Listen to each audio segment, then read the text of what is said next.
What's up, everybody? This is Mario, and I'm back with another episode of Endurify. And to start off, I actually have a confession to make. And that's, okay, I've done Ironmans, I've done half Ironmans, I've done every single distance of triathlons, but I still don't even know how to change a flat tire on my bike. So it's kind of embarrassing to admit, but I've tried on several occasions when it, has popped up and I failed miserably. And the last time that this happened, I had to call my emergency support vehicle, which is Emily, and have her drive over and have me load up my bike and then take it to the bike shop. And every time I'm just like so frustrated. And this kind of stress and the peak of this stress actually happened before my first Ironman.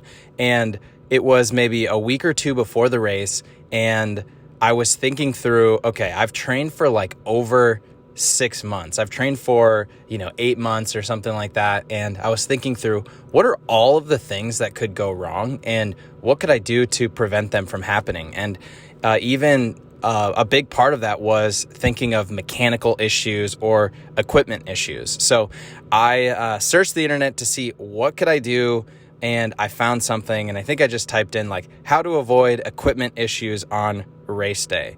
And I found something. And the reason why I'm thinking about that today is because the current chapter on The Brave Athlete is talking about how do you avoid mental errors on race day.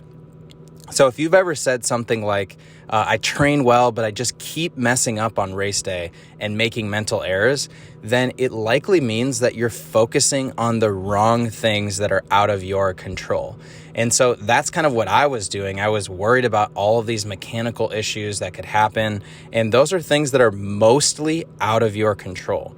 And so what you need to do is you need to kind of train your attention to focus on the performance relevant cues. Those are the things that have a direct impact on your performance, and really try and ignore the irrelevant cues. And we talked about this yesterday, but there's 5 things that you control at every point in time in triathlons. And that's number 1 is your equipment. Number 2 is your effort. Number 3 is your everyday attitude, the way that you approach things. Number 4 is your ears. Those are the things that you're listening to. And number 5 is your eyes. Those are the things that you're seeing and paying attention to before a race or during a race. And what I want to do today is I want to go into a little bit more detail on the equipment front and really give you 3 tips that can help you avoid those race day equipment issues. So the first one, kind of going back to my story at the beginning, I researched how to avoid mechanical issues on race day. And here's what I found. The number 1 thing is to have your bike checked out at least a week before race day. This is the best way to avoid issues on race day. It's what I found when I searched it previously, and it's also the number 1 thing that the Brave Athlete authors talk about. And what you want to do is you want to take your bike in and explain to whoever is there that you're racing, whatever distance you are, maybe it's a half Ironman in 2 weeks, and you just want them to check out everything and make sure that, the chain is good, the tires are good, and have them, do that initial check.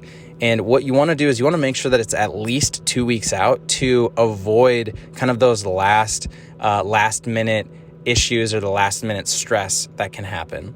And this can cost anywhere from $50 to $150 or more.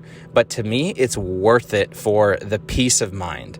And that way, anytime you find yourself worrying about equipment or maintenance issues that are really out of control on your bike, then you can just remind yourself that you have done everything that you can to have, an expert look at it, and your bike is really set up for success. So that's the first way to avoid kind of equipment issues on race day. The second tip from the Brave Athlete, and one that I 100% confirm and believe in, is never try any new equipment on race day. If you want to just repeat this mantra to yourself, nothing new on race day. That's for your equipment, that's for your nutrition, that's really should be for your habits, kind of your morning routine. And it's very, very much so for equipment. So when you think about goggles, right, in the swim, you really don't want to try some new goggles and then discover 5 minutes in or 10 minutes in or 15 minutes into your swim that you have leaky goggles. That is like super frustrating. You don't want to do it. So make sure that your goggles are working correctly.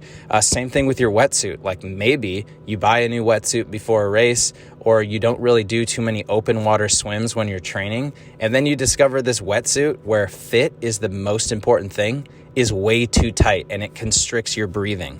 That is absolutely, something that you want to avoid. And then another one is just shoes, right? So you want to make sure that your shoes are comfortable for the run. So that's kind of the second tip that I have, is just never try any new equipment on race day.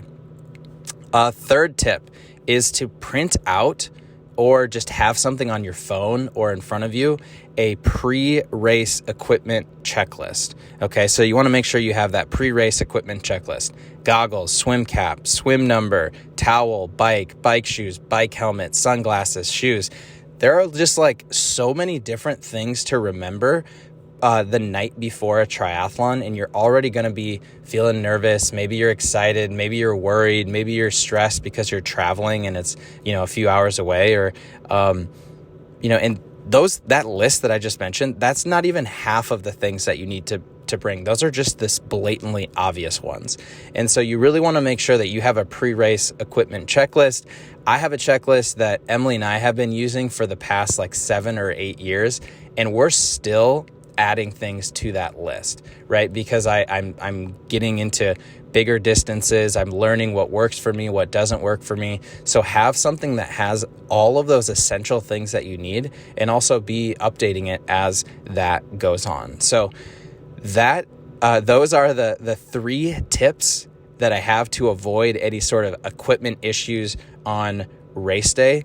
And just to recap, it's, have your bike checked out at least a week before race day, never try any new equipment on race day, and print out that pre-race equipment checklist. And if you do those 3 things, then you're going to be in a much better spot. And you're going to know that you've done everything in your control to prepare yourself for those equipment issues on race day.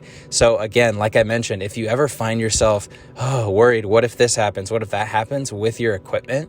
Just bring it back to the things that you can control, and that is exactly what you've done. So that's kind of my message for you today, and another just friendly reminder to focus on the things that you can control, if that's in triathlons or in your everyday life, and you'll be amazed by the results. So that's what I have for you today. I hope that served you, and I hope you all have an amazing day.